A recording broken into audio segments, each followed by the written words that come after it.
தேர்தலை நோக்கி போகும்போது பெண்களை கவர்றதுக்கான வாக்குறுதிகள் வந்து நோட்டிஃபிகேஷன் இஷ்யூ பண்ணுறதுக்கு முன்னாடி கொடுத்துட்டு எதிர்கட்சிகளுக்கு பலத்த அதிர்ச்சி. இந்த கவர்மெண்ட்னால எதையும் பண்ண முடியாது. ரீவிசிட் பண்ண போறாங்க சுப்ரீம் கோர்ட். அப்படியே ஒரு 30 லட்சம் பேருக்கு ஏதோ ஒரு காரணத்தால் ரிஜெக்ட் ஆயிருக்கு. இங்க மீதி இருக்கிற ஒரு சுமார் 1 கோடி பேர் வந்து அதிருப்தியில் இருக்காங்க. திமுகவினர் வந்து சொல்றாங்க அங்க பாருங்க இங்க பாருங்க. கடன் வாங்குறான்னா எந்த கவர்மெண்ட் கடன்? மோடி கவர்மெண்ட் ஏன் கடன் வாங்கிச்சு? அந்த கவர்மெண்ட் நமக்கு எதிராகவே இருக்கும். பழனிசாமி பிரச்சாரம் பண்ணுவார் கண்டிப்பா. அடுத்த சில நாள்ல வந்து இளைஞர்களுக்கு ஏதோ பண்ண போறாரு. அப்படியா?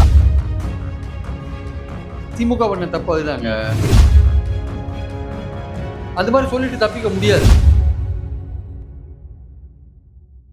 ஊடக அறத்தோடு செயல்பட்டு வரும் நியூஸ் ஃபோக்கஸ் தமிழ் சேனலை சப்ஸ்கிரைப் செய்து ஆதரியுங்கள்.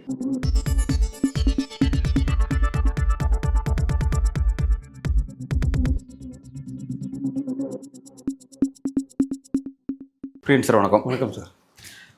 காலையிலே ஒரு முக்கியமான அதிரடியான அறிவிப்பு. யாரும் எதிர்பார்க்காத நேரத்தில் திமுக தலைவர் முதல்வர் ஸ்டாலின் அவர்கள் டக்குன்னு ஒரு அறிவிப்பு. மகளிர் உரிமை தொகை அப்படிங்கிறது வந்து அதாவது அடுத்து வர இருக்கக்கூடிய 3 மாதத்துக்கு 3000, கோடைக்கால சிறப்பு தொகுப்பும் 2000 அப்படின்னு மொத்தம் 5000 ரூபாய் அக்கௌண்ட்டில் போட்டுட்டு டக்குன்னு ஒரு அனௌன்ஸ் பண்ணிட்டு, அது மட்டும் இல்லாமல் அடுத்த திரும்ப திமுக ஆட்சி வரும்பொழுது மகளிர் உரிமை தொகை 2000 ரூபாய் வழங்கப்படும், 1000 ரூபா உயர்த்தி வழங்கப்படும் அப்படின்னு சொல்லி ஒரு முக்கியமான அறிவிப்பு. எதிர்கட்சிகள் ஆடி போன மாதிரி டோட்டலாக எல்லாரும் ஆடி போயிட்டோம்னு காலையில் இவ்வளோ சீக்கிரம் அப்படின்றது எதிர்பார்க்கவே இல்லை. எப்படி நீங்கள் இதை பார்க்குறீங்க? இல்லை, எதிர்கட்சிகள் ஆடி போகிறதுக்கும் அந்த பயனாளிகள் ஆடி போகிறதுக்கும் வித்தியாசம் இருக்குது. அது வந்து அவங்களுக்கு பயனாளிகளுக்கு ஒரு இன்ப அதிர்ச்சி, இது எதிர்கட்சிகளுக்கு பலத்த அதிர்ச்சி. அதாவது அவங்கள வந்து கலங்கடிக்க வைக்கிற ஒரு அதிர்ச்சி. என்னென்னா, தேர்தலை நோக்கி போகும்போது பெண்களை கவர்றதுக்கான வாக்குறுதிகள் வந்து ஏற்கனவே இவர் கொடுத்துருக்காரு. 2000 ரூபா உரிமை தொகை ஏற்றி கொடுப்போம்னு சொல்லியிருக்காரு. அதுக்கப்புறம் சிறுபான்மை மகளிருக்கெல்லாம் தொழில் துவங்க உதவி, ஸ்கூட்டர் வாங்குறதுக்கு பண உதவிலாம் நிறைய அனௌன்ஸ் பண்ணியிருக்காரு. யார்? எடப்பாடி பழனிசாமி அனௌன்ஸ் பண்ணியிருக்காரு. ஸோ அதெல்லாம் தூக்கி அடிக்கிற விதமாக வந்து கையில் கொண்டு கேஷை சேர்க்குற விஷயம் இருக்குல்ல, அதை வந்து இவங்க அடுத்த 3 மாதத்துக்கு அட்வான்ஸாக கொடுத்ததுங்கிறது யாருமே எதிர்பாராத ஒரு விஷயம். 3 மாதமா? அது 5 மாதமா? ஆமாம், 5 மாதம் கூட சொல்லலாம். மே ஜூன், அதாவது சிறப்பு கோடை சிறப்பு தள்ளுபடின்னு சொல்கிறாங்க. மே மாதம் அவங்க திமுக மீண்டும் பதவிக்கு வரும்னு அவங்க நினைக்கிறாங்க. இல்லை ஏதோ ஒரு கவர்மெண்ட் பதவிக்கு வரும்னு வச்சுக்கோங்க, அவங்க வந்து மே மாதத்தை பார்த்துப்பாங்க. இருந்தாலும் மே ஜூனுக்கும் நாங்கள் சேர்த்து கொடுக்குறோம். அது 2 மாதத்துக்கு நீங்கள் அந்த 2 மாத தொகையாகவும் எடுத்துக்கலாம், சிறப்பு தொகையாகவும் எடுத்துக்கலாம். இவங்க ஆட்சிக்கு வந்தாங்கன்னா மே மாதமும் கொடுப்பாங்க. அது சிறப்பு தொகையாக மாறிடும்னு நினைக்கிறேன். இது வந்து நிச்சயமாக வந்து இந்த பெண்களுக்கு வந்து ஒரு பெரிய ஒரு சந்தோஷம் கொடுக்கக்கூடிய ஒரு விஷயம் தான் நான் பார்க்குறேன். இது வந்து எல்லாருமே வந்து பார்த்தீங்கன்னா எதிர்கட்சிகள்லாம் வந்து இது ஒரு அரசியல் ஸ்டண்ட்டுன்னு சொல்லுவாங்க. எல்லாருமே அப்படி தான் சொல்லுவாங்க. இந்த தேர்தலுக்காக கொடுக்கப்படுறது. விஜய் என்ன கேட்டிருக்காரு, இப்போதான் வருதா கோடைக்காலம், இப்போ வருது, இப்போ தான் கண்ணு தெரிஞ்சான்னு கேட்குறாரு. கோடைக்காலம் வருது, இப்போ தானே தேர்தல் வருது. அதனால ஒரு அரசியல் கட்சி தேர்தல் நோக்கி போகும்போது என்ன பண்ணுமோ அதை பண்ணுவாங்க. இவங்கெல்லாம் வந்து பீகாரில் 10,000 ரூபாய் கொடுக்கும்போது வாய மூடிந்தாங்கல்ல. விஜய் எங்கே போயிருந்தார்? அப்போ வாய மூடிந்தார்ல. 10,000 ரூபாய் முக்கியமந்திரி தொழில் துவங்க முக்கியமந்திரி திட்டம்னு ஒன்று கொடுத்தாங்களே, அதுக்கு 10,000 ரூபாய் கொடுத்ததுக்கு நிறைய விமர்சனங்கள் வந்து. அது வந்து நோட்டிஃபிகேஷன் இஷ்யூ பண்ணுறதுக்கு முன்னாடி கொடுத்துட்டு தேர்தல் நடக்கிற நாளைக்கு முதல் நாள் வரையும் பணம் கொடுத்துருந்தாங்க எல்லாருக்குமே. ரோஜ்கர் மகளிர் யோஜனா அப்படின்ற மாதிரி ரோஜ்கார் முக்கியமந்திரி மகளிர் ரோஜ்கார் யோஜனா கொடுத்தாங்க. அப்புறம் தேர்தலுக்கு அப்புறம் ஒரு கருத்து கணிப்பு எடுத்து பார்த்த போது பணம் கொடுத்தவங்கள 80% வந்து யாருமே சுயதொழிலே ஆரம்பிக்கல. ஒரு புள்ளி பாத்திராரு. ஸோ அந்த மாதிரி இருக்கிறப்ப நீங்கள் தேர்தலுக்காக தான் அந்த பணத்தை கொடுத்தீங்கன்னு நம்ம இவர் பிரசாந்த் கிஷோரோட பார்ட்டி ஒரு கேஸ் வேற போட்டாங்க. தேர்தல் முடிஞ்ச பிறகு போட்டாங்க. அந்த கேஸ் வந்து சுப்ரீம் கோர்ட்ல விசாரணையில் இருக்கு. அதுக்கப்புறம் இன்னொரு கேஸும் இருக்கு. டிஸ்மிஸ் பண்ணிட்டு என்ன சொன்னாங்க, நாங்க இதை வந்து கன்சிடர் பண்றோம். ஏன்னா அது மாதிரி சகட்டு வேலைக்கு லெவல் பிளேயிங் ஃபீல்டில் இது மாதிரி கொடுக்கறது வந்து யோசிக்க வேண்டிய ஒரு விஷயம். இதை நாங்கள் கன்சிடர் பண்றோம் அப்படின்னு சொன்னாங்க. இதை வந்து விசாரணையில் வைக்கிறோம் அப்படின்னு சொன்னாங்க ஆக்சுவலா. அதனால வந்து இப்போ இன்னொரு கேஸும் போயிருக்கு. இது மாதிரி மகளிர் உரிமை கொடுக்கறத நிறுத்தணும், வாக்குறுதி கொடுக்கறத நிறுத்தணும். அது டைரக்டா மகளிர் உரிமை தொகை சொல்லாம இலவசங்கள் அதிகமான இலவசங்கள் கொடுக்குறாங்க. இதெல்லாம் நிதி நிலைமை ஏற்படுது. இது எலெக்ஷன் கமிஷனுக்கு வந்து அது ஒரு ரிசெக்ஷன் பண்ணணும் அப்படின்ற மாதிரியான ஒரு விஷயத்த சொல்லி. பட் ஏற்கனவே 2013 ஒரு கேஸ் இருக்கு. ஐ திங்க் சுப்பிரமணியம் நினைக்கிறேன், அவர் போட்ட, அவரும் தமிழ்நாடு தான் நினைக்கிறேன். அந்த கேஸ்ல வந்து இந்த மாதிரி எலெக்ஷன் ப்ராமிசஸ் இலவசம் கொடுக்கறத பத்தி போட்ட போது அதில் நாங்கள் தலையிட முடியாதுன்னு சுப்ரீம் கோர்ட் சொன்னாங்க. அந்த ஜட்ஜ்மெண்ட்டையும் ரீவிசிட் பண்ண போறாங்க சுப்ரீம் கோர்ட். இல்லை நாங்கள் இதில் உள்ள நுழைஞ்சு பார்க்கணும். ஏன்னா லெவல் பிளேயிங் ஃபீல்டு இல்லை. தேர்தலுக்கு முன்னாடி ஆளுங்கட்சி வந்து பணம் கொடுக்கறது வந்து லெவல் பிளேயிங் ஃபீல்டு கிடையாது அப்படின்னு தமிழ்நாட்டிலேருந்து ஒருத்தர் கேஸ் போட்டுருக்கதா கேள்விப்பட்டிருந்தாங்க. அதுவும் நிலுவையில் இருக்குது. இப்போ அந்த 2 விஷயமும் நிலுவையில் இருக்கிறதுனால எந்த நேரத்தில் வேணா வந்து டெம்பரரியாக ஏதாவது ஒரு ஆர்டர் போட்டாங்கன்னா இந்த மாதிரி தேர்தல் வரும்பொழுது இந்த மாதிரிலாம் கொடுக்கக்கூடாது, நம்ம கேஷ் வந்து ட்ரான்ஸ்ஃபர் பண்ணக்கூடாது, அக்கௌண்ட்டில் ட்ரான்ஸ்ஃபர் பண்ணக்கூடாதுன்னு ஏதாவது ஒரு இன்டரிம் ஆர்டர்ஸ் போட்டாங்கன்னா இந்த கவர்மெண்ட்னால எதையும் பண்ண முடியாது. மாதம் மாதம் கொடுக்கறது போகும், நீங்கள் எக்ஸ்ட்ராவாக கொடுக்கறது எதுவும் பண்ண முடியாது. அப்படியே இந்த மாதம் மாதம் கொடுக்கறது கூட மகாராஷ்டிரா உள்ளாட்சி எலெக்ஷன் கூட அதை கூட ஸ்டாப் பண்ணி அது மகாராஷ்டிராவில் நிறுத்திட்டாங்க. லடுக்கி ஏதோ ஒரு ஸ்கீம் அதை நிறுத்திட்டாங்க, ஒரு 2-3 மாதம் நிறுத்திட்டாங்க, அதுக்கப்புறம் கொடுத்தாங்க.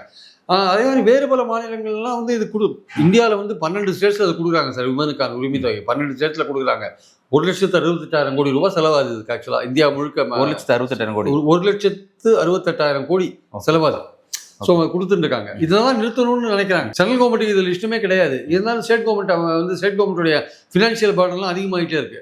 இது வந்து மகளிரை வந்து எம்பவர் பண்ணுறது, அவங்களுக்கு சுயசார்பு உருவாக்குறது, ஃபினான்ஷியலாக வந்து சமூகத்தில் மகளிரோட பங்களிப்பை ரெக்கக்னைஸ் பண்ணுறது, இல்லை குடும்பத்தில் மகளிரோட பங்களிப்பை உழைப்பை ரெக்கக்னைஸ் பண்ணி கொடுக்குற ஒரு விஷயமா அப்படி சோஷியல் ஆங்கிளில் பார்க்குறாங்க. இது ஆக்சுவலாக இதை வந்து கொடுக்குற கட்சி ஆளுங்கட்சி சோஷியல் ஆங்கிளில் பார்க்குது. ஆனால் எதிர்க்கிற எதிர்கட்சி என்ன பண்ணுது, இதை வந்து பெண்கள் ஓட்டு வாங்குறதுக்கு கொடுக்குறீங்க அப்படின்ற ஒரு விஷயத்த முன்னாடி வைக்கிறாங்க. ரெண்டுமே இதில் குடிக்கிற கட்சி சோஷியல் ஆங்கிள் பார்த்தாலுமே அதோட இன்னொரு மறைமுக காரணம் வந்து எலெக்ஷன் அப்படிங்கிறது. அது உண்மையான காரணம். ஒரு அரசியல் கட்சி எலெக்ஷனை நோக்கி போகும்போது அதை பண்ண தான் செய்வாங்க. நம்ம மோடி பண்ணுறதையோ நிதிஷ்குமார் பண்ணுறதையோ நம்ம விமர்சிக்கிறோம் இல்லையா, அந்த மாதிரி தான் இந்த விஷயம். இப்போ அஸ்ஸாமில் வந்து எலெக்ஷன் வரப்போகுது, அங்கே தேயிலை தோட்ட தொழிலாளர்களுக்கு 5,000 ரூபாய் கொடுத்துருக்காரு அந்த மாநில முதல்வர். அப்புறம் இப்போ அஸ்ஸாமில் இன்னொரு ஃபங்க்ஷன் வரப்போகுது, இப்போ அவங்க ஸ்டேட் ஃபெஸ்டிவல் ஏதோ வரப்போகுது இப்போ எலெக்ஷனுக்கு முன்னாடி.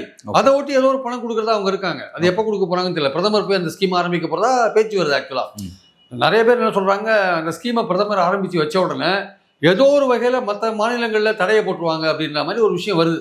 ஏதோ ஒரு வகையில் அதுக்கு ஒரு பிரச்சனை உண்டாகும் அப்படின்னு. புரியுதா உங்களுக்கு? அதாவது அசாமில் பிஎம் அந்த நிகழ்ச்சி முடிச்சது அப்புறம் நோட்டிஃபிகேஷன் ஹோல் ஸ்டேட்ஸ்க்கு ஏதோ ஒரு ப்ராப்ளத்தை கொண்டு வருவாங்க. அது எப்படி கொண்டு வருவாங்கன்றத நம்ம வெளிப்படையா சொல்ல முடியாது. ஏதோ ஒரு விஷயத்துல கொண்டு வருவாங்க அப்படின்ற மாதிரி பேச்சுக்கள் உழவுது. அதெல்லாம் புரிஞ்சுட்டு தான் முதல்வர் என்ன பண்ணிட்டாரு, டக்குனு அது மாதிரி வந்துருச்சுன்னா எலெக்ஷன் சமயத்தில் கொடுக்கலன்னா மக்கள், அதுவும் கரெக்டாக எலெக்ஷன் 15ஆம் தேதி வச்சே வச்சுக்கோங்க, அக்கௌண்ட்ல கிரெடிட் ஆகலன்னு என்ன பண்றது, அதனால வந்து முன்னாடியே நம்ம கொடுத்துடலான்னு டிசைட் பண்ணி முன்னாடியே கொடுத்துருக்காரு. இது நிச்சயமா வந்து அந்த கேஸ் ஒரு காரணமாக இருந்தால் கூட தேர்தல் மனசரிச்சு கொடுக்குற காரணம். ரெண்டாவது வந்து பெண்களுக்கு வாக்குன்றது வந்து போன பார்லிமெண்ட் எலெக்ஷனில் திமுகவுக்கு முழுமையாக விழுந்தது ஆக்சுவலாக. அதனால தான் அவங்க எல்லா தொகுதியிலையும் வின் பண்ணாங்க. அது பாஜக அதிமுக கூட்டணி இல்லைன்றது ஒரு பக்கம் இருந்தால் கூட பெண்கள் வாக்கு முழுசாக அவங்களுக்கு விழுந்திருக்கு. அதனால் அந்த பெண்கள் ஓட்டை தக்க வைக்கணுன்ற ஒரு விஷயத்தில் அவங்க இறங்கியிருக்காங்க. அவங்க ஏற்கனவே கட்டணமில்லா பேருந்து பயணம், அப்புறம் மகளிர் காலேஜ் போகிற மகளிருக்கு உரிமை தொகை, குழந்தைகளுக்கு இது பிரேக்ஃபாஸ்ட் போடுறது, இந்த மாதிரி விஷயங்கள்லாம் அவங்க பண்ணிட்டு இருக்கிறத நம்ம பார்க்குறோம். ஸோ அதோட அவங்க என்ன நினைக்கிறாங்க, ஒரு கிட்டத்தட்ட ஒரு 1.25 கோடி பேர் வந்து தமிழ்நாடு கவர்மெண்ட்டோட ஸ்கீம்ஸில் பயன்பெறாங்க அப்படின்னு நினைக்கிறாங்க. பல ஸ்கீம்ஸு மக்களை தேடி மருத்துவம், இந்த மாதிரி இல்லம் தேடி கல்வி, நான் முதல்வன் திட்டம், இந்த மாதிரி ஒரு டைரக்டாக பெனிஃபிட் ஆகிற விஷயங்கள் ஒரு 1.25 கோடி பேர் இருக்காங்க. அந்த 1.25 கோடி பேரையும் ஐடென்டிஃபை பண்ணி அவங்களை திமுகவுக்கு ஆதரவாக மாற்றுறாங்க. ஸோ அந்த போக்கில் பார்க்கும்போது இந்த 1,31,00,000 பேருக்கு நீங்கள் 5,000 ரூபா வந்திருக்கிறதுன்றது சாதாரண விஷயம் இல்லை. அவங்க ஓட்டை வந்து மீண்டும் உறுதிப்படுத்துகிற மாதிரி, திமுகவுக்கு உறுதிப்படுத்துகிற மாதிரியான ஒரு விஷயம். எதிர்கட்சிகள் ரொம்ப ஒரு கலங்கடிக்கிற ஒரு விஷயமா மாறிடுது. அவங்க என்ன நினைச்சாங்க, எதிர்கட்சிகள் இவங்க பெண்கள் ஓட்டை ரொம்ப வாங்குறாங்களா, பெண்களுக்கு பாதுகாப்பு இல்லைன்னு அந்த ஒரு பிரச்சனையை கிளப்பி விட்டாங்க. உண்மையிலேயே பல இடங்களில் பல பிரச்சனைகள் நடக்குது. அண்ணா யூனிவர்சிட்டியோ நந்தனம் காலேஜ்லையோ நடக்குது. அதெல்லாம் நம்ம நடக்கலைன்னு சொல்ல முடியாது. ஆனால் அது வந்து அது முக்கிய கவலைக்குரிய ஒரு விஷயம் தான். ஆனால் அதில் என்ன ஃபாலோ அப் ஆக்ஷன் எடுக்கிறாங்க, போலீஸ் எப்படி செயல்படுதுன்னு தான் நம்ம பார்க்கணுமே தவிர அதை தடுக்கிறதுக்கான வாய்ப்புகள் இல்லை. தனி மனிதன் பண்ணுற கிரைமை தடுக்கிறதுக்கான வாய்ப்பு இல்லை. தண்டனை வாங்கி கொடுக்குறதா கவர்மெண்ட் பொறுப்பு. அண்ணா யூனிவர்சிட்டியில் தண்டனை வாங்கி கொடுத்துட்டாங்க, தண்டனை அனுபவிச்சுட்டு இருக்கான். அதனால் அந்த ஆங்கிளில் பார்க்கணும். ஆனால் எதிர்கட்சிகள் அப்படி பார்க்க மாட்டாங்க. ஏதோ தினசரி ஒரு 10 கொலைகள் நடக்கிற மாதிரி அது இயல்பாக பேசுகிற விஷயம்தான். இவ்வளோ பேசுகிறாங்க. டெல்லியில் வந்து பாஜக கவர்மெண்ட் நடக்குது. டெல்லியில் முதல்வர் யார், ஒரு பெண் முதல்வர். இந்த ஜனவரி மாதமும் 15 நாளைக்கு என்ன இருக்குன்னா கிட்டத்தட்ட 800 பேரை காணும். திடீர்னு 800 பேரில் 519 பேர் பெண்கள். எங்கே போயிட்டாங்கன்னு தெரியல. 15 நாளில் இந்த இவ்வளோ பேர் காணுன்னு ரிப்போர்ட் ஆகிருக்கு. எங்கே போனாங்க அவங்க, என்ன ஆனாங்க? அப்போ அங்கே பெண்களுக்கு பாதுகாப்பு இருக்கா? ஒரு பெண் முதல்வர், பாஜக ஆட்சி, 15 நாளில் 500க்கு மேற்பட்ட பெண்களை காணும். அப்போ அங்கே பெண்களுக்கு இந்தியாவின் தலைநகர்லேயே பெண்களுக்கு பாதுகாப்பு இல்லையே. அப்புறம் இங்கே வந்து நீங்கள் பேசி என்ன பிரயோஜனம்? இங்கே இருக்கிற பேசி என்ன பிரயோஜனம்? அது என்னன்னா, இப்போ இங்கே ஒரு விஷயத்த இங்கே ஒரு பிரச்சனை பேசினா அங்கே இருக்கு பாருங்க, இங்கே இருக்கு பாருங்க, திமுக சொல்லிட்டே இருக்காங்க.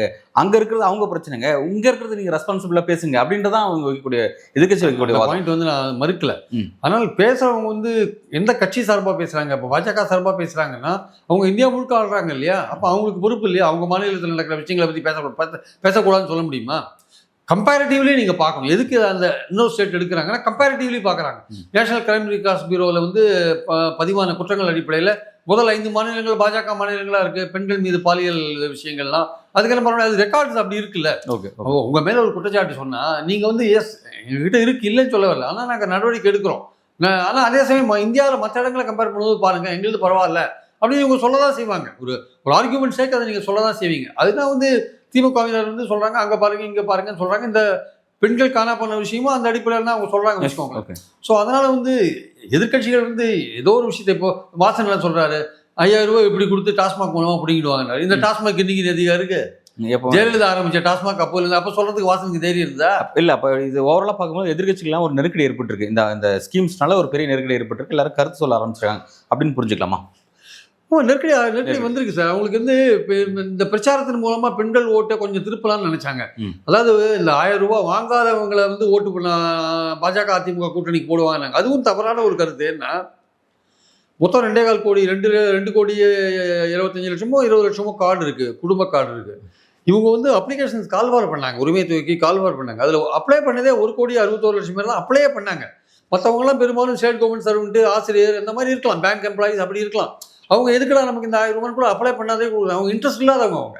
ஆனால் சார் இப்போ ஜென்ரலாக பப்ளிக் ஒப்பீனியன் பார்க்குறோம், பஸ்ஸில் போகிறோம், அங்கே மக்கள்கிட்ட பேசும்பொழுது என்னன்னா சில மக்கள் வந்து நான் 2 முறை அப்ளை பண்ணேன், 3 முறை அப்ளை பண்ணேன், எனக்கு வரல, அந்த ஒரு பிரச்சனையும் அது மாதிரி கிடைக்காதவங்க. நான் எதுக்கு இப்போ 1 கோடி 61 லட்சம் பேர் அப்ளை பண்ணாங்கல்ல, அதில் வந்து 1 கோடி 31 லட்சம் பேர் தான் கொடுத்துருக்காங்க. 30 லட்சம் பேருக்கு இன்னும் கொடுக்காது இருக்காங்க. இப்போ சமீபத்தில் ஒரு 15 லட்சம் பேருக்கு அதிகமாக கொடுத்தாங்க. அப்படியே ஒரு 30 லட்சம் பேருக்கு ஏதோ ஒரு காரணங்களால் ரிஜெக்ட் ஆயிருக்கு. இப்போ ஒருவேளை மீண்டும் ஆட்சிக்கு வந்து அவங்க என்ன பண்ணுவாங்க, கொடுப்பாங்களா மாட்டாங்களா தெரியாது. அதில் ஒரு அதிருப்தி இருக்குது. ஒரு 30 லட்சம் பேர் கிடைக்கலன்ற அதிருப்தி இருக்கு. நான் இல்லைன்னு சொல்ல வரல. ஆனால் அப்ளை பண்ணவங்களே 1 கோடி 61 லட்சம் இருக்கும்போது 2.25 கோடி பேர்ல நீங்க 1 கோடி 30 லட்சம் பேருக்கு தான் கொடுத்தீங்க. மீதி இருக்கிற ஒரு சுமார் 1 கோடி பேர் வந்து அதிருப்தியில் இருக்காங்கன்ற அந்த பாயிண்ட் சரியில்லை. அப்ளை பண்ணவங்களே 1 கோடி 61 லட்சம் தானே. அப்போ 30 லட்சம் பேர் அதிருப்தியில் இருக்காங்கன்னா அது கரெக்ட். அது ஆனால் கம்பேரிட்டிவ்லி ஒரு ஓட்டு வாங்குற ஆங்கிள் பார்த்தீங்கன்னா அது ஒன்றும் பெரிய விஷயம் இல்லைன்னு திமுக நினைக்கலாம். இப்போ 1 கோடி 31 லட்சம் பேர் ஓட்டு போட்டா போறோம், அதுல ஒரு 1 கோடி பேர் 1 கோடி 31 லட்சத்துல 1 கோடி பேர் ஓட்டு போட்டாலே போறோம்னு கூட நினைப்பாங்க. மீதி இருக்கிற 3/4 கோடியை வந்து தோழமை கட்சிகள் திமுக பலம் முதல்ல வாங்கிப்பாங்க வச்சுக்கோங்களேன். அதனால நமக்கு என்ன பாயிண்ட் என்ன வந்து இந்த உரிமை தொகையை வந்து நிச்சயமா ஒரு இம்பாக்டை உண்டு பண்ணும். 5000 ரூபாய் கொடுத்துக்கிறது இம்பாக்டை உண்டு பண்ணும். Okay sir. அது திமுக அது வந்து எதிர்கட்சிகளுக்கு வந்து ஒரு அதிர்ச்சி கொடுக்குற விஷயமா மாறிடுச்சு. இப்போ அவங்க இனிமேல் யோசிக்கணும் என்ன பண்ணுறதுன்னு. ஓகே, ரொம்ப நம்ம யோசிக்க வேண்டிய விஷயம் என்னன்னா, எடப்பாடி பழனிசாமி இடையில சொன்னார் அதிமுக ஆட்சி வந்து 2000 கொடுக்கப்படும் அப்படின்லாம் சொல்லி சொன்னார். பட் அதை முந்திக்கிட்டு ஸ்டாலின் அந்த அனௌன்ஸ்மெண்ட் கொடுத்துட்டாரு அப்படின்னு பார்க்குறோம். அதுக்கு முன்பு வந்து அந்த 2000 இப்போவே அமல்படுத்தாட்டி கூட அது அடுத்த ஆட்சியில் அமல்படுத்தன்னு சொல்லியிருக்காரு. பட் கூடுதலாக ஒரு தொகை ஒன்று கொடுத்துட்டார். ஓகே, இதில் வந்து அவர் வந்து ஒரு ஸ்கோர் பண்ணிட்டார் அப்படின்னு பார்க்குறோம். ஆனால் அவர் சொல்லும்போது என்ன சொன்னார்னா வந்து ஒரு விஷயத்த சொன்னார். இந்த டெல்லியில இருந்து டேரெக்டாக இன்டெரக்டாக தான் சொல்கிறாரு. அவர் பாஜகவும் அதிமுகவும் வந்து தடுக்க சில முயற்சிகள்லாம் செஞ்சாங்க, அதை நம்ம முந்திக்கிட்டு நம்ம செஞ்சிருக்கோம் அப்படின்னு சொல்கிறாரு. ஒருவேளை இதை செஞ்சுட்டாரு, நாளைக்கு இதை தடுக்க வாய்ப்பு இருக்குமா, இதை வேற எதுவும் சேலஞ்ச் பண்ண வாய்ப்பு இருக்குமா? இந்த பணத்தை பொறுத்து இனிமே சேலஞ்ச் பண்ணலாம் வாய்ப்பு இருக்கு. பணம் வந்து அமௌண்ட் கிரெடிட் ஆயிடுச்சு. அமௌண்ட் கிரெடிட் ஆன பிறகு நீங்க ஏதாவது ஒரு வகையில் அதுக்கு தடையோ பிரச்சனையோ கொண்டு வந்தீங்கன்னா இதை செஞ்சது பாஜக அதிமுகன்னு பிரச்சாரம் திமுக பண்ணுவாங்க. ஏற்கனவே தடுக்க முயற்சிக்கிறாங்கன்னு சொல்றதே அதிமுகவையும் பாஜகவையும் சொல்றாங்க. அதுவே அதிகபட்சமான குற்றச்சாட்டு. ஆமா, அதுவே பெரிய இவங்க தான் அதனால தமிழ் செய்திக்கு கதறாங்க. அது மாதிரிலாம் மத்திய அரசு ஒண்ணுமே பண்ணல அப்படின்னு அப்படியே போறாங்க அவங்க ஆக்சுவலா. ஸோ அவர் ஸ்டாலின் சொல்ல வர்றது என்னன்னா, மத்திய அரசோ பாஜகவும் அதிமுகவும் இதை தடுக்க முயற்சிக்கிறாங்க, யார் பேர்லயோ ஒரு கேஸை போட்டு தடுக்க முயற்சிக்கிறாங்க அப்படின்னு ஒரு விஷயத்த சொல்றாங்க. நாளைக்கு சப்போஸ் ஏதோ ஒன்று பண்ணி நிறுத்த பார்த்தாங்கன்னா இனிமேல் நிறுத்தத்துக்கான வாய்ப்பே இல்லை. அக்கௌண்ட்ல கிரெடிட் ஆன பிறகு மக்கள்கிட்ட போய் பணத்தை நீங்க பிடுங்கணும்னு சொன்னீங்கன்னா அது மக்கள்கிட்ட பெரிய ஒரு கொந்தளிப்பு ஏற்படுத்தும். அது வந்து அதிமுக பாஜகவுக்கு பெரிய இதாக மாறிடும், அது வினையா மாறிடும் ஆக்சுவலா. அதனால அது பண்றதுக்கான வாய்ப்புகள் கிடையாது. இருந்தாலும் கோர்ட்டில் போய் அது ஒரு கண்டனம் மாதிரி வாங்குறது அந்த மாதிரி விஷயங்களை ட்ரை பண்ணுவாங்க. கோர்ட் வந்து விசாரணையில் இருக்கும்போது ஏதோ பண்ணிட்டாங்க அந்த மாதிரி ஏதாவது ட்ரை பண்ணலாம். அது கோர்ட் எப்படி பார்க்குதுன்னு நமக்கு தெரியாது. ஆனால் பாஜக வந்து கோர்ட்டை ரொம்ப நம்புறாங்க. நம்ம சார் இப்போ இந்த அமௌண்ட் வந்து இப்போ நடப்பு ஸ்கீமில் ஒட்டி தான் இந்த பணம் கொடுக்கப்பட்டிருக்கு. இப்போ புதுசாக எந்த ஸ்கீமும் இல்லை, ஆல்ரெடி இந்த ஸ்கீம்ஸ் அடிப்படையில் தான் அந்த பணத்தை கொஞ்சம் அட்வான்ஸாக கொடுத்துருக்காங்க, அவ்வளோதான். இது வந்து ஒரு புதிய திட்டமோ அந்த மாதிரியான ஒரு இதில் இப்போ இதில் என்னன்னா, நாளைக்கு நீதிமன்ற கேஸ் போச்சுன்னா கூட நீதிமன்றம் வந்து எப்படி வந்து நீங்கள் எலெக்ஷன் நெருங்கக்கூடிய காலகட்டத்தில் எப்படி இதை அனௌன்ஸ் பண்ணலாம்னு கேட்க முடியுமா? இப்போ இல்லை அவங்க கேட்கலாங்க, அதுக்கு பதில் சொல்கிறதுக்கு உங்களுக்கு பதில் இருக்குல்ல. அடுத்த மாதிரி அட்வான்ஸாக கொடுத்துருக்கோம், அடுத்த 2 மாதத்துக்கு அட்வான்ஸாக கொடுத்துருக்கோம். மே ஜூன் கூட அட்வான்ஸ் மாதிரி தான். அது கொடைக்கால சிறப்பு தொகைன்னா கூட அதுவும் ஒரு வேலை மே ஜூனுக்கும் சேர்த்தே கொடுத்த மாதிரி தான் கணக்கு ஆக்சுவலாக. ஆமாம். அதனால் நாங்கள் எலெக்ஷன் போது நோட்டிஃபிகேஷன் வந்து அதுக்கப்புறம் நாங்கள் இது மாதிரிலாம் இன்க்ரீஸ் பண்ணி கொடுக்க முடியாது, அதனால் நாங்கள் இப்போயே கொடுத்துட்டோம்னு சொல்லலாம். அது வந்து புதுசாக நீங்கள் சிறப்பு தொகைன்னு போட்டால் அதுக்கு ஏதாவது ஒரு தனியாக போய் ஒரு கோர்ட்டில் போய் ஏதாவது தடை வாங்கலாம்ல. அதனால் வந்து நாங்கள் நோட்டிஃபிகேஷன் வரதுக்கு முன்னாடி கொடுக்குறது கவர்மெண்ட்டோடைய தேர்ந்தெடுக்கப்பட்ட ஒரு கவர்மெண்ட்டு அது வந்து ஸ்கீம்ஸ் இம்ப்ளிமெண்ட் பண்ணுது. அதை நீங்கள் தடையெல்லாம் போட முடியாது. அதுக்கு வந்து மேண்டேட் இருக்கு. அந்த அந்த அந்த உரிமை இருக்கு. அந்த கவர்மெண்ட்டுக்கு கொடுக்கறதுக்கான உரிமை இருக்கு. Yes sir. இப்போ இதில் இன்னொரு விஷயம் பேச வேண்டியது இருக்கு. நம்ம ஆல்ரெடி பேசணும் இந்த விஷயத்தை. எடப்பாடி பழனிசாமி அறிவிக்கும் பொழுது நம்ம அதை பற்றி பேசியிருந்தோம். இப்போ இதில் என்னன்னா, இவ்வளோ பெரிய தொகை, இப்போ ஜனவரி மாதம் ஒரு 3000, இப்போ பிப்ரவரி மாதம் ஒரு 5000, ஆல்மோஸ்ட் 8000 கொடுத்துருக்காங்க. இது போக எலெக்ஷன் வரும்போது எலெக்ஷனுக்கு திமுகவுக்கு நிறைய செலவு இருக்குது. அப்புறம் வாக்குக்கு பணம் கொடுக்குற வேலையும் ஒரு பக்கம் செய்வாங்க. அதுவும் மாற்றுக்கிறது இல்லை. இப்போ இவ்வளோ பணத்தை இறக்குறாங்க அப்படின்னும் போது, இப்போ இதனால் வந்து அரசுக்கு நிதி நெருக்கடிங்கிறது நம்ம ஏற்கனவே நம்ம பார்த்தோம். ஏன்னா அந்த 1000 இந்த உதவித்தொகை அப்படிங்கிறது, அந்த உரிமை தொகை அப்படிங்கிற பணமே வந்து என்னன்னா, திமுக ஆட்சிக்கு வந்து உடனே கொடுக்க ஆரம்பிக்கல. 2 வருஷத்துக்கு மேலே 2 வருஷத்துக்கு அப்புறம் தான் கொடுக்க ஆரம்பிச்சாங்க நம்ம பார்த்தோம். இப்போ அதுவே கணக்கு போட்டு பார்த்தா வந்து அதுவே கிட்டத்தட்ட ஒரு 50,000 கோடி கிட்ட அதுவே வந்து மிச்சம் பண்ணிட்டாங்க அப்படின்னு நம்ம பார்க்குறோம். அப்போ அப்படி இருக்கும் பொழுது இப்போ வந்து இந்த புதிய பணம், இந்த 8000 அப்படிங்கிற இந்த புதிய பணம், அப்புறம் வந்து இப்போ அடுத்து வந்து 2000 அப்படிங்கிறதெல்லாம் வாய்ப்பு இருக்கா? இதுக்கெல்லாம் வந்து ஃபினான்ஸ் கவர்மெண்ட் எப்படி ஃபேஸ் பண்ணுவாங்க நீங்கள் பார்க்குறீங்க? கண்டிப்பாக தமிழ்நாட்டுடைய வரி வருவாயை உயர்த்தி அதே சமயம் பட்ஜெட்டில் வந்து துண்டு விழாத பார்த்துட்டு அது மாதிரி தான் பண்ண முடியும். ஆக்சுவலாக இல்லாட்டி வந்து ப்ரூடெண்ட்டாக செலவு பண்ண வேண்டியது, ரொம்ப ப்ரூடெண்ட்டாக செலவு. இல்லை சார், நான் ஏன் கேட்குறேன்னா, நம்ம மத்திய அரசு நம்ம வர வேண்டிய ஃபண்டு நிறைய இடத்துல வராமல் இருக்குது. அது வராதனால நம்ம வந்து இங்கே பகுதி நேர ஆசிரியர்களுக்கு ப்ராப்பர் சம்பளம் கொடுக்க மாட்டேங்கிறோம். அது ஒரு பிரச்சனை. ஏன்னா வந்து அவங்களுக்கு வந்து 2 மாதத்துக்கு ஒரு மாதம் சம்பளம் வருது, 45 நாளுக்கு அப்புறம் சம்பளம் வருன்ற பிரச்சனைலாம் சொல்கிறாங்க. ரெண்டாவது வந்து இங்கே நிறைய இடத்துல ஒப்பந்த பணியாளர் தான் எடுக்கிறாங்க. யாருமே வந்து கவர்மெண்ட் ஸ்டாஃபாக எடுக்க மாட்டேங்கிறாங்க. அது ஒரு பெரிய பிரச்சனை போயிட்டு இருக்கு. நமக்கு நிறைய ஃபினான்ஷியல் ரீதியாக இன்னொரு விஷயம் என்னன்னா, கல்வி ரீதியான பணம் வராதனால இந்த கட்டாய அந்த கல்வி வழங்கும் திட்டத்தின் கீழே கிட்டத்தட்ட வந்து பார்த்தீங்கன்னா, பிரைவேட் ஸ்கூலுக்கு நம்ம வந்து கவர்மெண்ட் கொடுக்க 25% ஃபண்டை கொடுக்க முடியல. அதனால கூட அங்கே ஸ்டூடெண்ட்ஸ் பாதிக்கப்படுறாங்க. நிறைய பிரச்சனை இருக்கு. அந்த விஷயத்தை தமிழ்நாடு கவர்மெண்ட்டே ஃபண்ட்ஸ் ஏற்றுட்டாங்க. இல்லை, அது ரொம்ப லேட்டாக தான் ஏற்றுக்கிட்டாங்க. அந்த பிரச்சனை போயிட்டு இருந்து சீரியஸ் ஆனதுக்கப்புறம் அதை ஏற்றுக்கிட்டாங்க. எதுக்கு சொல்ல வரோம்னா, நிறைய நிதி நெருக்கடி நம்ம எதிர்கொண்டுட்டு இருக்கோம். அப்படி இருக்கும்போது இப்போ இந்த ஸ்கீம்ஸ் இதெல்லாம் வெற்றி பெறுவதற்கான ஸ்கீம் தான் அதை புரிஞ்சிக்க முடியுது. ஆனால் இப்போ இதெல்லாம் வந்து அமல்படுத்துறதுக்காக நாளைக்கு வந்து மக்களோட அத்தியாவசிய விஷயத்தில் கை வைப்பாங்களா? பால் விலையேற்றம், இல்லை மின்சார கட்டண உயர்வு, இல்லை இந்த பேருந்து கட்டண உயர்வு, இந்த மாதிரியான அத்தியாவசியத்தில் கை வச்சு அது மூலமாக நாளைக்கு டாலி பண்ணுவாங்களா? இது எப்படி பார்க்கலாம் சார்? அப்படியும் ஒரு விஷயம் சொல்கிறாங்க. இது டெஃபினட்டாக சார் கவலைத்தக்க ஒரு விஷயம் தான். அவங்க தங்களால் மேனேஜ் பண்ண முடியும்னு நினைக்கிறாங்க. இப்போது 9000 ரூபா கொடுக்குறாங்க ஃபார்மர்ஸுக்கு. யார்? மத்திய அரசு 2000 6000 கொடுத்தாங்க. இந்த வாட்டியில் தான் ஏற்றிருக்காங்க. 9000 ரூபா கொடுக்க போகிறாங்க. அது எப்படி கொடுக்குறாங்க? இது இந்திய கவர்மெண்ட்டுடைய 2014 கடன் எவ்வளோ? 52 லட்சம் கோடி. இன்னைக்கு என்ன கடன்? 200 லட்சம் கோடி. இந்த வருஷம் மட்டுமே 16 லட்சம் கோடி கடன் வாங்க போகிறாங்க.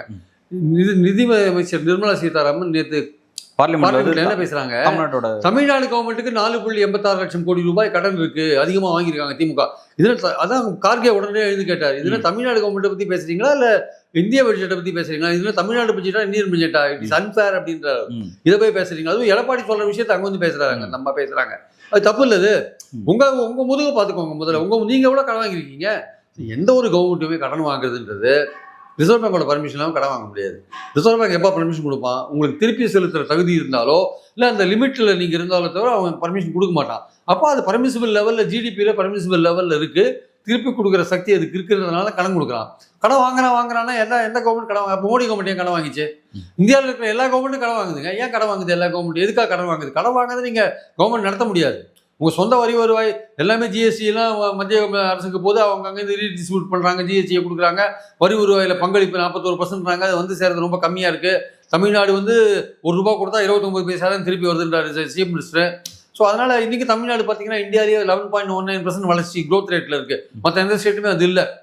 ஜிடிபியில் பார்த்தீங்கன்னா இந்தியாவிலேயே 16% அதிகமான வளர்ச்சி தமிழ்நாட்டில் தான் இருக்குது. அந்த வளர்ச்சி ரைட் இருக்குது. ஆனால் இதுக்கு முன்பு கலைஞர் காலத்தில் அது நடந்திருக்கு. அப்போவும் வந்து பார்த்தீங்கன்னா சென்ட்ரல் கவர்மெண்ட் சப்போர்ட் நிறைய கிடைச்சிச்சு. அந்த காலகட்டத்தில் எல்லாமே வந்திருக்கு, சப்போர்ட் எல்லாமே வந்திருக்கு. எஸ், அது நடந்திருக்கு. நான் என்ன சொல்றேன், இப்போ இந்த மாதிரியான விஷயங்கள்லாம் இருக்குதுங்கிறதுனால நம்ம வந்து இவ்வளோ இலவச வாக்குறுதி அறிவிக்கிறதோ இல்லை டைரெக்டாக பணத்தை மக்கள் கையில் கொடுக்குறதோ அப்படிங்கிறது அது எந்த விதமாகவும் மக்களுக்கு நாளைக்கு சிக்கல் ஏற்படுத்தாது. இப்போ நீங்கள் சொல்கிற பகுதி நேர ஆசிரியர்கள் வச்சுக்கோங்களேன். இப்போ கவர்மெண்ட்டாலும் பண்ண முடியல. அவங்க என்ன பண்ணாங்க? 12,500 15,000 உயர்த்தினாங்க. மே மாதம் சேலரி கொடுக்காம இருந்தாங்க. மே மாதம் சேலரி கொடுத்தாங்க. அவங்கள வந்து பர்மனெண்ட்டாக அப்சர்வ் பண்ணுறதுக்கு என்ன பண்ணாங்க? ஒரு பரீட்சை மாதிரி வச்சு அதில் 5 மதிப்பெண் சலுகை கொடுக்குறேன். அப்படி ஏதோ ஒரு வகையில் அவங்க உள்ளே கொண்டு ட்ரை பண்ணாங்க. அவங்க போராட்டத்துக்கு ஏதோ ஒரு பலன் கிடைச்சிது. அவங்க போயிட்டாங்க, ஸ்ட்ரைக்கை வாபஸ் வாங்கிட்டு அவங்க போயிட்டாங்க. அவங்க என்ன நினைக்கிறாங்க? திமுக நினைக்கிறாங்க, நம்ம அடுத்த வருஷம் ஆட்சிக்கு வந்தால் மீதி இவங்களுக்கு என்ன செய்யணுமோ டைம் ஸ்கேல், கால முறை ஊதியம்லாம் அடுத்த தடவை வந்தபோது கொடுக்கலாம். இப்போ நமக்கு இவ்வளோதான் முடிஞ்சுது. இப்போ அடுத்த தடவை வரணும் இல்லை, நீங்கள் நெக்ஸ்ட் டைம் பதவிக்கு வரணும் இல்லை. அப்போ நீங்கள் இந்த விஷயத்தில் அவங்க பண்ண வேண்டிய கட்டம், ஒரு அரசியல் கட்சியாக இதெல்லாம் பண்ண வேண்டிய கட்டாயம் இருக்குது. அவங்க பேலன்ஸ் பண்ணுறாங்க. ஆக்சுவலாக ஒரு பக்கம் வந்து எதுக்கு அஷ்யூர்டு பென்ஷன் எதுக்கு கொடுத்தாங்க? அஷ்யூர்டு பென்ஷன், உறுதியளிக்கப்பட்ட பென்ஷன் ஏன் கொடுத்தாங்க? அதில் எவ்வளோ ஃபினான்ஷியல் கமிட்மெண்ட் இருக்குது. அப்போது போராடின கவர்மெண்ட் ஆஃபீஸர்ஸ் வித்ட்ரா பண்ணிட்டாங்கல்ல, அதுலேயும் ஒரு வருத்தம் இருக்கலாம். 10% எங்ககிட்ட கான்ட்ரிபியூஷன் கேட்குறாங்க அப்படின்னு இருக்கலாம். ஆனால் உங்களுக்கு ரிட்டர்ன் அடுத்த மாதம் பென்ஷன் உறுதிப்படுத்தப்படுது இல்லை, அது அவங்களுக்கு சந்தோஷமான ஒரு விஷயமா இருக்குது. அவங்களையும் சமாதானப்படுத்திட்டாங்க. அப்போது ஏதோ ஒரு வகையில் போராடுற குரூப் எல்லாம் வந்து சமாளிக்கிறாங்க. இப்போ சத்துணவு ஊழியர்களுக்கெல்லாம், அங்கன்வாடி ஊழியர்களுக்கெல்லாம் ஓய்வூதியம் போன்ற விஷயங்கள்லாம் கையில் எடுக்கிறாங்க. தூய்மை பணியாளர்களுக்கு பல விதமான அது செய்யல. தூய்மை பணியாளர்களுக்கு அவங்க அந்த கோரிக்கை கேட்கவே இல்லை. அவங்க நீங்க இது எக்ஸ்ட்ரா செஞ்ச ஸ்டாலின். ஆனா வந்து அவங்க கேட்கறது என்ன, பணி நிரந்தரம் அப்படிங்கிறது கேட்கறேன். அதை வந்து விட்டுட்டாரு. அது வந்து முடியாது. அது முடியாதுன்றதுனால தான் பேசாமல் இருக்காங்க. 2 மண்டலத்தில் பிரைவேட்டாக கொடுக்க போக அவங்க பணி நிரந்தரத்துக்காக போராடுறாங்க. அதுக்கு முன்னாடி 12, 13 மண்டலத்தில் கொடுத்துட்டாங்க. நீங்கள் அந்த 2 மண்டலத்துக்காக நீங்கள் போனீங்கன்னா இந்த 13 மண்டலத்து ஆளுகளுக்கும் நீங்கள் கவர்மெண்ட் எம்ப்ளாயாக மாற்ற வேண்டியிருக்கும். அது வந்து திருப்பி கடிகாரத்தை திருப்பி வைக்கிற ஒரு விஷயம். ஆனா அவர் வாக்குறுதி கொடுத்தாரு, எலெக்ஷன் நான் வந்து அதை செஞ்சு கொடுப்பேன்னு சொல்லி தான் வந்தாரு. திமுக பண்ண தப்பு அதுதாங்க. பல வாக்குறுதிகள் அவங்க 21 கொடுத்துட்டாங்க. அவங்க ஆட்சிக்கு அதெல்லாம் கொடுக்காதே வந்திருக்கலாம். வந்த பிறகுதான் மத்திய அரசு இவ்வளவு தூரம் ஒரு நான் கோஆபரேட்டிவா இருக்கு, அங்கேருந்து நிதி வருது ரொம்ப கஷ்டமா இருக்கு அப்படின்ற விஷயங்கள்லாம் அவங்க அந்த கவர்மெண்ட் நமக்கு எதிராகவே இருக்கும், ஒரு நியாயமா நடந்துக்க மாட்டாங்கன்னு அவங்களுக்கு தெரியும் போது தான் அவங்களுக்கு கஷ்டமா இருக்கு. பல விஷயங்கள் அவங்களால நிறைவேற்ற முடியல. கல்வி நிதி கிடைக்கல, ஜல்ஜீவன் நிதி கிடைக்கல, மகாத்மா காந்தி ஊரக வேலைவாய்ப்பு நிதி கிடைக்கல. இதெல்லாம் மற்ற ஸ்டேட்டுக்கெல்லாம் தாராளமாக போகுது. இது மட்டும் இங்கே மட்டும் கொடுக்க மாட்டேங்கிறாங்க. இம்சா கட்டி முடிக்கலன்னு பல விஷயங்கள் போயிட்டு இருக்கு வச்சுக்கோங்க. அப்போது இவங்க எதிர்பார்க்கல. சரி, ஏதோ நியாயமாக கொடுக்க வேண்டிய ஃபண்ட்ஸும் கொடுப்பாங்க அப்படின்னு பார்த்தா அதையும் நிறுத்தி வைக்கிற போக்கு இருக்கும்போது அப்போ என்ன பண்ணுவாங்க இவங்க? அப்போ இனிமேல் என்ன பண்ணுவாங்க? இந்த வாட்டி வாக்குறுதியெல்லாம் ரொம்ப யோசித்து நிதானமாக மத்திய அரசு நமக்கு கொடுக்குமா கொடுக்காத, 29 வரையும் மத்திய அரசாங்க ஆட்சியில் இருக்குது, நம்ம கொடுக்குமா கொடுக்காத யோசிச்சு தான் கொடுப்பாங்க. இல்லை யோசிச்சு கொடுப்பாங்களா அப்படிங்கிறது ரைட், கொடுப்பாங்கன்னு நீங்கள் சொல்கிறீங்க, யோசிப்பாங்க அப்படிங்கிறது ரைட், ஓகே. ஆனால் இந்த இன்னைக்கு 2000 ரூபா அப்படிங்கிறதே இதே ஏன் எவ்வளோ அவசரப்பட்டாங்க? ஏன்னா இவங்க அந்த 1000 ரூபாவே அவங்க சொன்ன அந்த 5 வருஷமா அவங்களால சொன்ன மாதிரி வாக்குறுதியை காப்பாற்ற முடியாது. 2 வருஷத்துக்கு அப்புறம் கொடுக்கவே ஆரம்பிச்சாங்க. அப்படி இருக்கும்பொழுது 2000 சொல்லி சொல்றாங்களே, இதெல்லாம் முடியுமா? அதான் 2 வருஷத்துக்கு அப்புறம் ஏன் அவங்க கொடுத்தாங்கன்னா தங்களுடைய ஃபண்ட்ஸ் பொசிஷன் இம்ப்ரூவ் பண்ண பிறகு தான் கொடுத்தாங்க. ஓகே. அதிமுக ஆட்சி போன பிறகு இருந்த பிரச்சனைகள்லாம் வெள்ளை அறிக்கை கொடுத்தாங்கல்ல நிதி பற்றிலாம், அதுக்கப்புறம் அதை சரி பண்ணாங்க. சரி பண்ணி 2 வருஷம் ஆன பிறகு கொடுக்க ஆரம்பிச்சாங்க. அதாவது இந்த காலகட்டத்துக்குள்ள கொடுப்பேன்னு அவங்க சொல்லலை. மகளிருக்கு உரிமை தொகை கொடுக்கப்படும் தான் சொல்லலை. அதனால் ஆட்சிக்கு வந்த உடனே சொல்லலை. 5 வருட காலத்துக்குள்ள கொடுக்க, அது மக்களை ஏமாத்துற மாதிரி தான் சார். வாக்குறுதி கொடுத்த மக்களுக்கு அது உடனே செய்யணும். எலெக்ஷன் வரது 2 மாசம் முன்னாடி கூட கொடுத்துட்டாங்க கூட சொல்லலாம். அது நீங்க எதிர்க்கட்சிகள் சொல்ற வாதம். ஆனா ஒரு கவர்மெண்ட் தனக்கு இருக்கிற ஃபண்ட்ஸ் பொசிஷனை பார்த்துக்கணும்ல.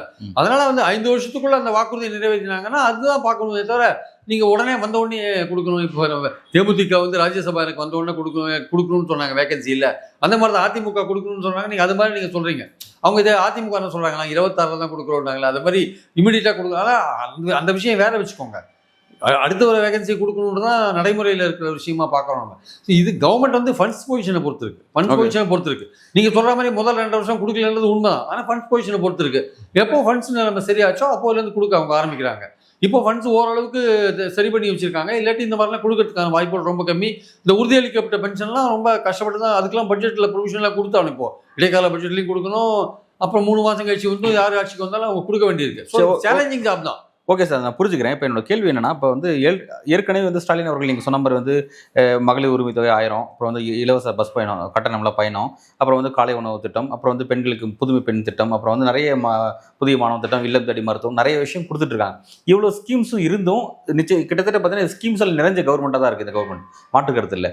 இவ்வளோ விஷயம் இருந்து ஏன் இந்த 2000 ரூபா அப்படின்ற புதுசாக இதுக்கு ஏன் நகராரு?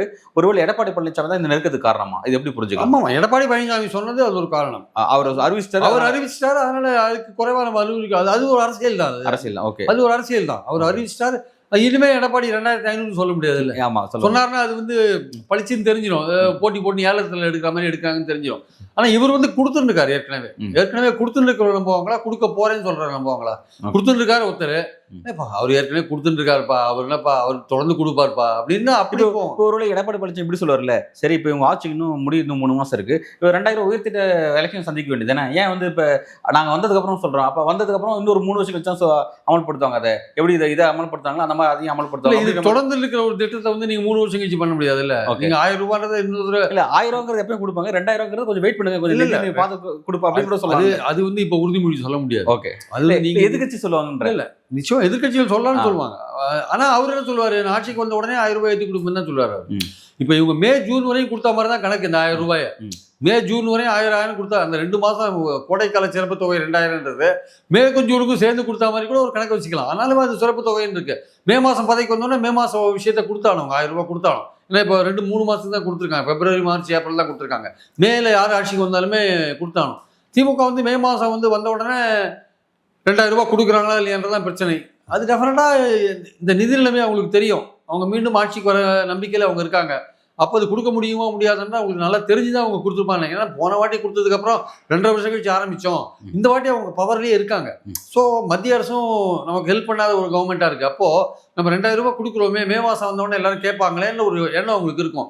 அப்போ இதெல்லாம் யோசிச்சுட்டு தான் ஸ்டாலின் கொடுத்துருப்பாருன்னு நினைக்கிறேன். இதெல்லாம் யோசிக்காத கொடுத்துருப்பாருன்னா ஏற்கனவே ஒரு தடவை நீங்கள் அனுபவப்பட்டுட்டீங்க. நீங்கள் ஏற்கனவே விமர்சனத்துக்கு உள்ளாயிட்டீங்க. மறுபடியும் அதே மாதிரியான விமர்சனத்துக்கு இப்போ நீங்கள் சொல்கிற மாதிரி பழனிசாமி பிரச்சாரம் பண்ணுவார் கண்டிப்பாக. அப்போ பண்ணும்போது அதை பதில் சொல்ல வேண்டிய கட்டாயம் இருக்குல்ல. அப்போ இவர் பதில் சொல்ல வேண்டிய கட்டாயம் மே மாதமே நாங்கள் கொடுப்போம் அப்படின்னு சொல்ல வேண்டிய கட்டாயம் வரும்ல. அது மாதிரி சொல்லிட்டு தப்பிக்க முடியாது. அதனால் எல்லாத்தையும் கணக்கில் எடுத்துன்னு தான் ஸ்டாலின் இந்த அனௌன்ஸ்மெண்ட்டை பண்ணியிருப்பாரு. நீங்கள் இதுக்கே சொல்கிறீங்க. அடுத்த சில நாளில் இளைஞர்களுக்கு ஏதோ பண்ண போகிறாருன்றாங்க. அப்படியா? அது ஒரு இப்போ பெண்களுக்கு பண்ணிருக்காருல்ல. ஏன்னா பெண்கள் இளைஞர்கள் தான் முக்கியமான வாக்கு வங்கியா. இளைஞர்கள்லாம் விஜய் கோட்டு போடுவாங்கன்னு சொல்லிட்டு இருக்காங்கல்ல. அதனால அந்த செக்மெண்ட்டை கவர் பண்ணணும். ஓகே, அப்படி ஒரு அப்படின்னு ஒரு விஷயத்தை கையில் எடுக்கிறார். இப்போ இதுக்கு விஜய் என்ன சொல்றாருன்னா இவ்வளவு வாக்குறுதி கொடுக்குறதுனால பெண்கள் வாக்கு அவங்க நோக்கி திரும்பிடாது, இல்லை தீவிர நோக்கி தான் இருக்கு அப்படின்னு சொல்லி விஜய் ஒரு அறிக்கை விடுறாரு. அவர் விடுவார் சார், அது அவருடைய நம்பிக்கை சார். அவருக்கு ஓட்டு போடுற பெண்கள்லாம் 30 வயசுக்கு கீழே தான் இருப்பாங்க பெரும்பாலும். இதெல்லாம் 40 வயசுக்கு மேலே இருக்கிற பெண்கள்லாம் உரிமை தேவையை வாங்குறாங்க. இந்த வாங்குற பெண்கள் 45 வயசுக்கு மேல தான் பெரும்பாலும் அவங்க தான் வாங்குவாங்க பெரும்பாலும். அவர் சொல்ற பெண்கள் 30 வயசுல விசில் அடிச்சுன்னு டான்ஸ் ஆடுற பெண்கள் அவங்க ரசிகர்களாக இருப்பாங்க பெரும்பாலும். அவங்க அவருக்கு ஓட்டு போடலாம், அது வேற விஷயம். ஆனால் இளைஞர்கள் விஜய் பக்கம்ன்றாங்க. அந்த இளைஞர்கள் எம்ப்ளாய்மெண்ட் எக்ஸ்சேஞ்சில் பதிவு பண்ணிட்டு வேலை இல்லாமல் படிச்சுட்டு வேலை இல்லாமல் அவங்களுக்கு ஏதாவது ஒரு ஒன் டைம் பேமெண்ட் ஏதாவது பண்ணணும்னு ஒரு ஐடியா அவங்களுக்கு இருக்குது. டிஎம்கேக்கு இருக்குது. அது இப்போ இம்மிடியேட்டாக பண்ணலாமா, இல்லை ஆட்சிக்கு வந்தோன்னே பண்ணலாமான்னு ஒரு யோசனை இருக்குது. உறுதிமொழியாக கொடுக்கலாமா, இப்போவே பணமாக கொடுக்கலாமான்ட்டு. ஆனால் இன்னொரு 10 நாளுக்குள்ளே அந்த டிசிஷன் எடுத்தாலும் இல்லாட்டி இந்த நோட்டிஃபிகேஷன் வந்துடும். அதனால் இந்த அடுத்த ஒரு வாரத்துக்குள்ளே இளைஞர்களுக்கான ஒரு விஷயத்த ஒன் டைம் பேமெண்ட்டாக படித்து பட்டம் பெற்று வேலை இல்லாமல் இருக்கிற இளைஞர்கள் அவங்களுக்கு ஏதாவது பண்ணணும் அப்படின்னு ஒரு ஐடியாவில் அவங்க இருக்காங்க. இந்த எம்ப்ளாய்மெண்ட் எக்ஸ்சேஞ்சில் பதிவு பண்ணவங்க இந்த மாதிரி விஷயங்கள் இன்றைக்கி கூட ஒரு 10,000 பேருக்கு இளைஞர்களுக்கு வேலை வாய்ப்பு இதெல்லாம் கொடுத்துருக்காரு முதல்வர். ஸோ அந்த மாதிரி இளைஞர்களை மையப்படுத்தி ஒன்று பண்ணணும், அவங்களுக்கு ஏதாவது ஒரு நிவாரணம் கொடுக்கணும் ஒரு ஐடியா இருக்குது. அதை அடுத்த 10 நாளில் பண்ணுவாங்களா இல்லைன்றதை பொறுத்து இருந்தால் பார்க்கணும், இல்லை வாக்குறுதியாக கொடுக்கணும்னு பொறுத்து இருந்தால் பார்க்கணும். நல்லது சார், அதிரடியான அறிவிப்பு என்ற காலையே. இப்போ அடுத்து கனிமொழி தலைமையில் ஒரு குழு ஒன்று போட்டிருக்காங்க. அவங்க ஆலோசி ஆராய்ச்சி பார்த்து தமிழ்நாடு முழுவதும் பார்த்துட்டு ஒரு கதாநாயகி இன்ட்ரடியூஸ் பண்ண போகிறேன்றாங்க. ஏன்னா ஒவ்வொரு முறை கதாநாயகன் தான் எலெக்ஷன் மேனிஃபெஸ்டோன்னு சொல்லுவாங்க. இந்த முறை ஒரு கதாநாயகி இன்ட்ரடியூஸ் பண்ணுறாங்கிறாங்க. அதில் என்னென்ன வாக்குறுதி திமுக வாக்குறுதினு இருக்க போது, அது என்ன விதமான வரவேற்பு மக்கள்கிட்ட பெறப்போகுது அப்படிங்கிறதெல்லாம் ஒரு நாட்கள் நம்ம பொறுத்திருந்து பார்க்கலாம் சார். உங்களோட வருகைக்கும் கருத்துக்கும் மிக்க நன்றி.